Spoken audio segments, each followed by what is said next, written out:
Olá, queridos irmãos, olá, queridas irmãs, que a paz do Divino Mestre Jesus continue a reinar em nossos corações.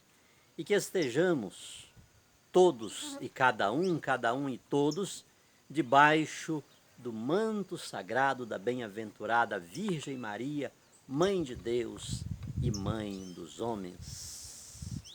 Muito bem, dando sequência, o documento 80 da CNBB. Documento 80 da CNBB seria muito bom que você adquirisse, queridos. Evangelização e missão profética da igreja.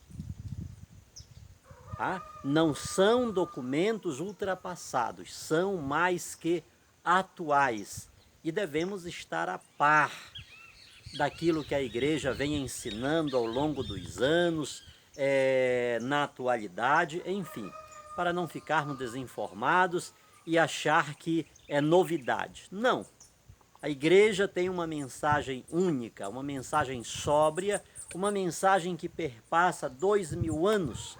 E é muito bom que a gente observe que os documentos que estão saindo hoje, os documentos mais recentes, estão em sintonia com a ortodoxia, com o patrimônio fidei da nossa fé que a igreja preserva.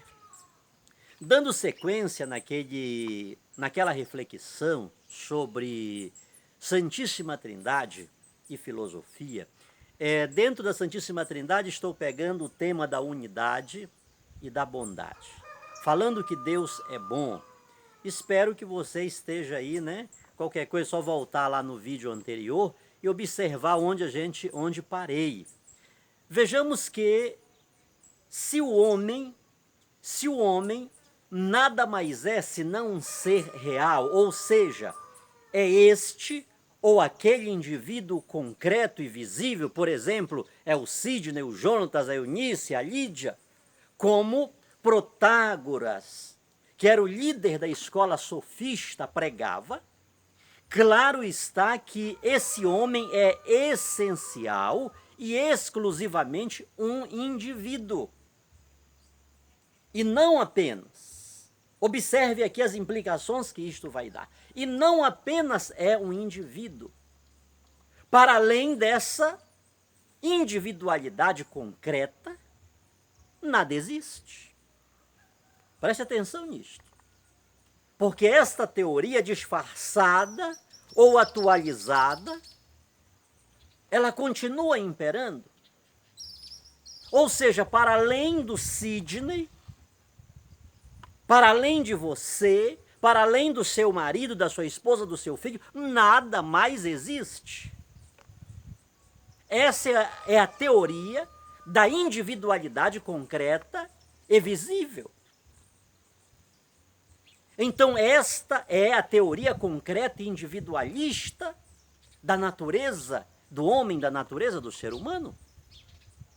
Isto posto, queridos, ou seja, desta concepção individualista, desta concepção concreta, outra coisa não pode surgir senão uma psicologia e ética individualistas.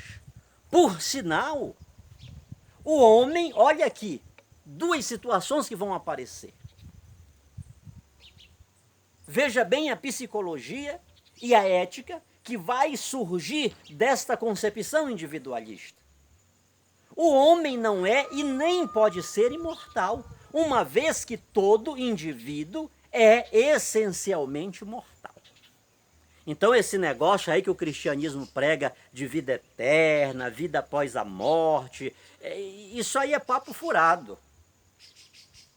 Desta teoria nos vem, imagine aí, pense bem, porque essa doutrina da Santíssima Trindade, ela é a base, ela é a fonte de todos os outros mistérios, é a luz que ilumina os demais mistérios.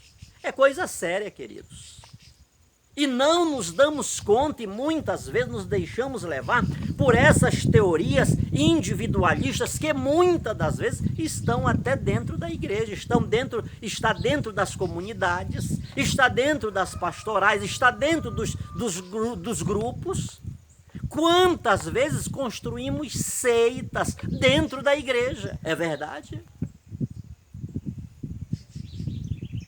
É o nosso individualismo, é a nossa espiritualidade, é o nosso jeito de ser, o nosso jeito de pensar que está certo. Quantas e quantas vezes queremos pisar em cima da história da igreja, de tudo que a igreja vem fazendo ao longo de 2000 anos, a pretexto e em função daquilo que supostamente alguém ainda diz, recebemos de Deus a luz do Espírito Santo para fazer isto.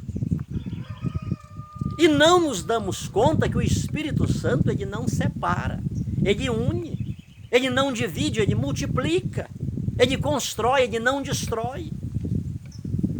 Tudo aquilo que vai contra a unidade da igreja está contra a Santíssima Trindade, esse Deus uno e trino. Então essa doutrina que a Igreja Católica prega há 2000 anos, da imortalidade, da vida eterna, isso está jogado por terra em função desta teoria filosófica. Segunda coisa que aparece. Se esse homem é exclusivamente individual, concreto, outra coisa ele não pode querer, senão o que favoreça a sua própria individualidade. Ou seja, o Sidney torna-se o centro das atenções. É o sol em torno do qual tudo gravita, tudo gira. Eu estou no centro. É um famoso hedonismo, depois veremos isso, mas isto é sério, queridos irmãos e queridas irmãs. Queremos a bondade de Deus sobre nós, mas não queremos ser pessoas bondosas, não queremos exercer a caridade, não queremos exercer a fraternidade, queremos que tudo gravite em torno de nós. Queremos ter os servos, queremos ter os muitos servidores, as pessoas que nos prestam todos os serviços, e nós como que estamos sentados num trono, apenas recebendo, e achamos que nada podemos fazer. Então olha aqui, desta teoria, duas coisas nascem. Não tem imortalidade, não tem vida após a morte. Na hora que o Sidney morrer, antes do Sidney nascer nada tinha, assim que ele morrer acabou, vai vir um outro ser humano que não existia antes e passou a existir agora, e daqui a uns anos ele também vai deixar de existir e vir outro. Ou seja, para além daquilo nada existe. Segundo, o individualismo. Eu sou o centro das atenções. Eu não posso querer outra coisa senão aquilo que favoreça as minhas necessidades, que favoreça o meu ego. Por sinal, esta é a certidão de nascimento do egoísmo. É o egoísmo que está destronando o altruísmo, fator necessário para a vida social do ser humano, para a vida social da humanidade. Em síntese, queridos, de uma premissa filosófica errônea, necessariamente conclusões errôneas irão surgir, até porque psicologia, ética, sociologia, política tem a sua última base onde? No campo da filosofia. Pois é contra essa correnteza de ideias, observe, é contra essa correnteza de ideias que Sócrates opõe-se. Porque, segundo ele, o homem não nasceu para a infelicidade. Eis que o seu ideal era fazer o homem feliz. Porém, como a verdadeira felicidade sem a bondade é impossível, é justamente aí que Sócrates proclamou o ser bom como o máximo ideal do homem, que é igual ao de ser feliz. Pois bem, se o destino do homem, Se o destino do homem é ser feliz, e felicidade é igual a bondade, observe, eu não estou no campo da teologia. Estou no campo da filosofia. Estamos 400 anos antes de Cristo. Estou dizendo que Deus é bom. Mostrei alguns versículos, poucos versículos dentro da Bíblia. O catecismo da Igreja Católica mostra que Deus é bom. A doutrina social da Igreja mostra a bondade de Deus. Não existe praticamente um documento, uma encíclica, que não mostre a Trindade na sua unidade, na sua diversidade, na sua bondade. Não existe. É algo que está... Por isso que é importante 233 do Catecismo da Igreja Católica. Essa doutrina da Santíssima Trindade, porque muitas das vezes, queridos, o que está faltando na nossa casa, na nossa família, no nosso local de trabalho, é que a doutrina da Santíssima Trindade seja estabelecida. É isso que está faltando, porque não conseguimos viver dentro da comunidade, dentro da pastoral, dentro de um grupo, dentro de casa. Às vezes não conseguimos viver a Santíssima Trindade nem nós mesmos. Nem nós mesmos. Então, preste atenção nisto, preste atenção nisto. A bondade dentro do campo da filosofia. Sócrates vai levantar-se contra esse emaranhado de ideias que vai dizer que o ser humano é apenas um indivíduo concreto, individualista, e que tudo tem que girar em torno dele, que não existe vida após a morte, que ele é um ser solto no espaço, desconectado. Então Sócrates vai dizer que se o destino do homem é ser feliz e felicidade é igual a bondade, surge aqui uma importante pergunta. O que é ser bom? O que é ser bom? Olha lá o filósofo, aquele que a gente não quer saber, aquilo que a gente não dá importância. Ih, negócio de filosofia, larga essa porcaria para lá que não vale nada. O quê, queridos? Vou já falar um negocinho para você. Vamos lá. Para Sócrates, o que é ser bom? Ser bom é estar e agir em harmonia com a norma suprema da bondade, que é a realidade absoluta. O que é isso, missionário? É o próprio Deus individualizado na essência, no eu real e verdadeiro de cada ser humano, que é a sua alma. Pense nisso. Pense nisto. Por que será que Sócrates é chamado de o primeiro cristão do Ocidente antes de Cristo? Por que será? Jesus não falou da imortalidade? Sócrates não estava falando 400 anos antes de Cristo também desta mesma imortalidade? 400 anos depois de Sócrates, por favor, entenda o que estou falando. 400 anos depois de Sócrates, aquele que é antes de Davi, aquele que é antes de Moisés, aquele que é antes de Abraão, aquele que é antes de Sócrates, de Platão, de Aristóteles, de Tales, de toda essa turma por aí, ele vai dizer o seguinte: o reino de Deus está dentro de vós. Olha aí. 400 anos antes, Sócrates tinha falado disto, desta harmonia com o ser absoluto, com o ser eterno. Sócrates estava dizendo que aquela realidade absoluta é o próprio Deus individualizado em cada ser humano, na sua essência, no seu eu central, na sua alma. Já falei para você aquilo que estava na fachada do antigo templo de Delfos. Conhece-te a ti mesmo. Sócrates, ele popularizou esta frase. Sócrates está dizendo que este conhecer-se a si mesmo, este conhecer-se a mim mesmo,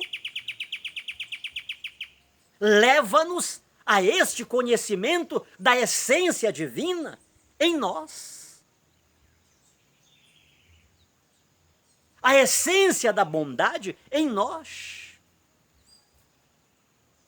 Jesus vai dizer 400 anos depois de Sócrates, o reino de Deus está dentro de vós. No caminho de Damasco, Jesus disse a Saulo: por que me persegues, Saulo? Por que me persegues, Saulo? Saulo não foi um perseguidor direto do Jesus histórico, mas ele estava perseguindo os cristãos e Jesus fala para ele: por que me persegue? O reino de Deus está dentro de vós. Onde estiver 2 ou 3 reunidos em meu nome, eu estarei lá no meio deles.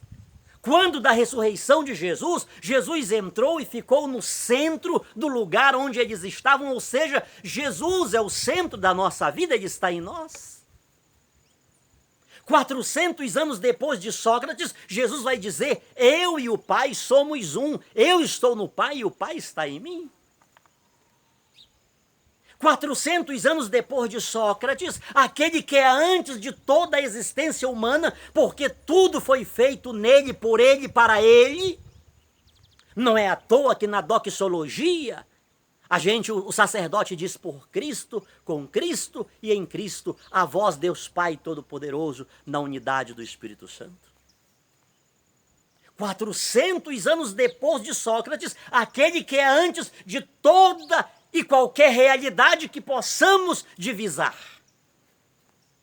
Jesus vai dizer: eu estarei convosco todos os dias, até a consumação dos séculos.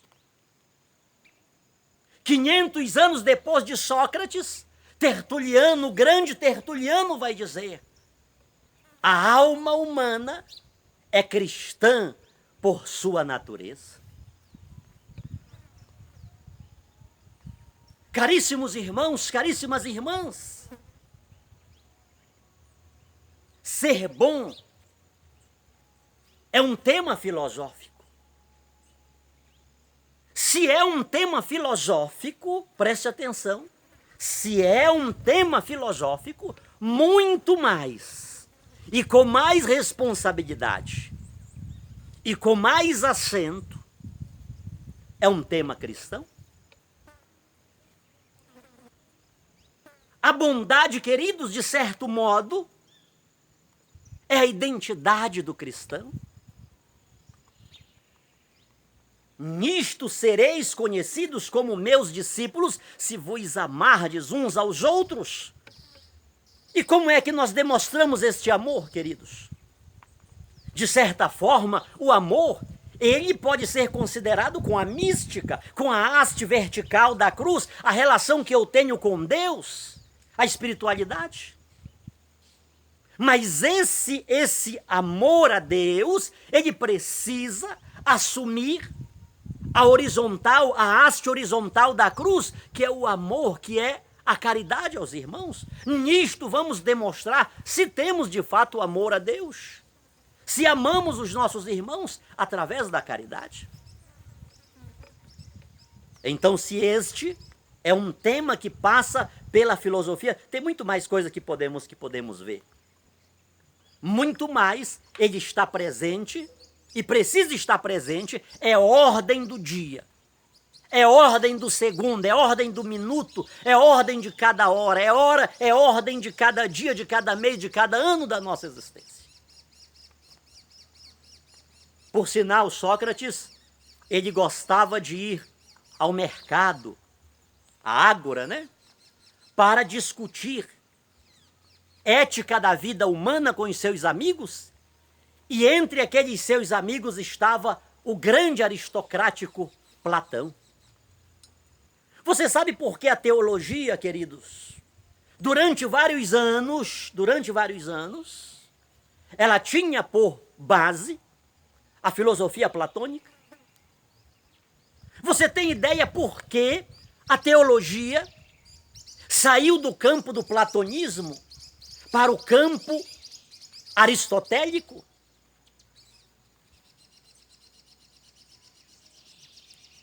Você já parou para pensar como Santo Agostinho falava e como ele pensava? Ao mesmo tempo que ele queria desenvolver o pensamento, a ideologia aristotélica por trás da sua teologia, a sua alma estava impregnada do platonismo. Aquele cidadão que foi discípulo de Sócrates, que escutava Sócrates lá na ágora, lá no mercado de Atenas.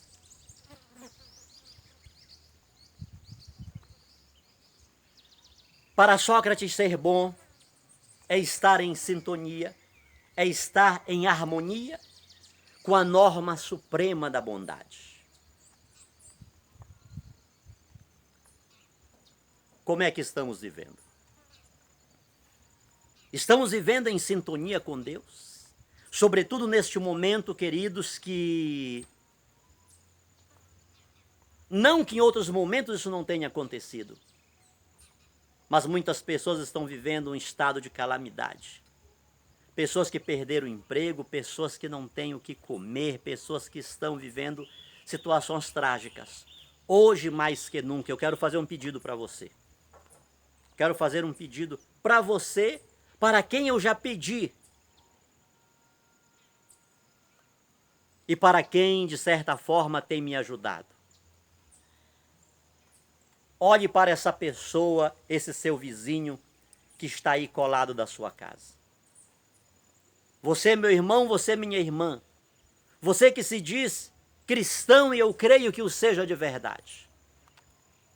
Olha para essa pessoa, olha essa pessoa que está aí ao lado da sua casa. Mesmo que essa pessoa não seja da sua igreja, não seja do seu grupo, não seja da sua pastoral, mesmo que seja até um ateu, uma ateia, estenda a sua mão para essa pessoa. Socorra essa pessoa. Viva autenticamente o seu cristianismo aí onde você está, aí na sua cidade, aí no seu vilarejo. Faça a diferença, mostre aí a sua fé por meio das suas obras. Mostre que você está em sintonia, que você está em harmonia com Deus, com a fonte de toda a bondade. Façamos o bem enquanto temos tempo. Jesus passou na terra fazendo o bem. A igreja primitiva, a igreja da primeira hora, era uma igreja promotora do bem, promotora da caridade. A igreja da primeira hora desenvolveu a diaconia justamente para estar a serviço dos necessitados, daqueles que necessitam. Hoje há um mundo enorme de necessitados ao nosso lado, muitas das vezes na nossa casa, na nossa família. E por favor, meu querido irmão, por favor, o missionário Sidney, ele não é mais importante que aquela pessoa, inclusive da tua família biológica, que talvez está passando necessidades extremas. Ah, missionário, mas ele é de outra igreja, ele fala mal de mim, ele não gosta de mim. Faça o bem para essa pessoa. Repreenda esse demônio da maldade, repreenda esse demônio do escaravelho que está na vida dessa pessoa através da sua bondade, através da sua atitude autêntica de alguém que está em sintonia com a fonte de toda a bondade. Não vai ser brigando, não vai ser combatendo, não vai ser dando o troco na mesma medida, mas é com o amor, é com a bondade que o mal será vencido. Que Maria Santíssima, Mãe da bondade, continue a interceder por nós e queiramos essa intercessão para que possamos imitá-la, mais que na devoção, na imitação. Que Deus nos abençoe, que Deus nos guarde. Continuemos juntos em oração e que na força do nome de Jesus, pela intercessão de Maria Santíssima, que neste dia talvez decisivo para tantas pessoas, São Miguel Arcanjo, príncipe da milícia celeste, venha ao encontro desta pessoa que está vivendo o limite da sua vida. Nesta pessoa que está sucumbindo, nesta pessoa que está mergulhada em um mar de desesperança, em um mar de desequilíbrio emocional, em um mar de desequilíbrio financeiro, esta pessoa que já não sabe mais o que fazer, não consegue sequer levantar a cabeça. São Miguel Arcanjo, príncipe da milícia celeste, vem combater este combate. O Senhor está a serviço da vida, o Senhor está a serviço da fonte de toda a bondade. Por isso suplico que neste dia o Senhor guerreie em favor de todos os seus filhos. Que desça sobre nós a bênção de Deus Todo-Poderoso, que é Pai, Filho e Espírito Santo. Amém. Amém.